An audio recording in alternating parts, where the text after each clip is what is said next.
আমি ওমরের নামে আল্লাহর কাছে নালিশ করব। কি নালিশ করবে? যে ওমরের আমলে আমি না খেয়ে আছি, আমার সন্তান না খেয়ে আছে। কথা বুঝতে পারছেন?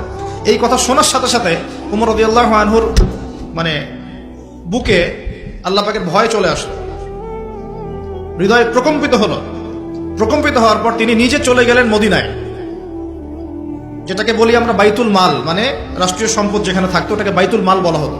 সেখান থেকে একটা আটার বস্তা নিজের কাঁধে উঠিয়েছেন, উঠিয়ে নিজে পায়ে হেঁটে ওই মহিলার বাসায় যাচ্ছেন। তার পাশে থাকা একজন সাহাবী, তিনি বলছেন, তার নাম আসলাম রাদিয়াল্লাহু আনহু, তিনি বলছেন যে ইয়া আমিরুল মুমিনিন, হে আমিরুল মুমিনিন, আমাকে দিন, আনা আহমিলুক, আমি এটাকে বহন করে নিয়ে যাই। আপনি চলেন সাথে, সমস্যা নেই, আমি বহন করে নিয়ে যাই অ্যাটলিস্ট। তখন উমর রাদিয়াল্লাহু আনহু বলছেন, দিলের কান দিয়ে শোনেন কথাগুলো, উমর রাদিয়াল্লাহু আনহু বলছেন, হাল আনতা তাহমিলু উযরি ইয়াউমাল কিয়ামা, তুমি কি কিয়ামতের মাঠে আমার পাপের বোঝা বহন করবে?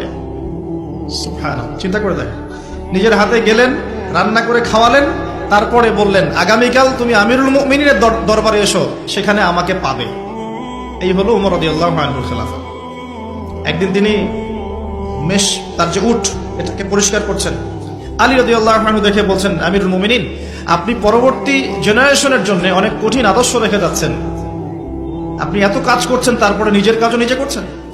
তখন উমর রাদিয়াল্লাহু আনহু বলছেন, ওয়ালা তালুমুনি ইয়া আবুল হাসান, হে আবুল হাসান, আমাকে এভাবে বিব্রত করো না, কারণ আমি ভয় করি যে আমি যে অর্ধবিশ্ব শাসন করছি, তারপরে আমি ভয় করি যে আমার এই শাসনের আন্ডারে যদি একটা রাখালও না খেয়ে মারা যায়, আমি ভয় করি আল্লাহ এর জন্য আমাকে জবাবদিহি করাবে। আরেকটা বলে শেষ করে দিই, আমর ইবনে আস রাদিয়াল্লাহু আনহু, তিনি একজন গভর্নর, কোথাকার? মিশরের। কার আমলে আছেন? ওমর রাদিয়াল্লাহু আনহুর সময়।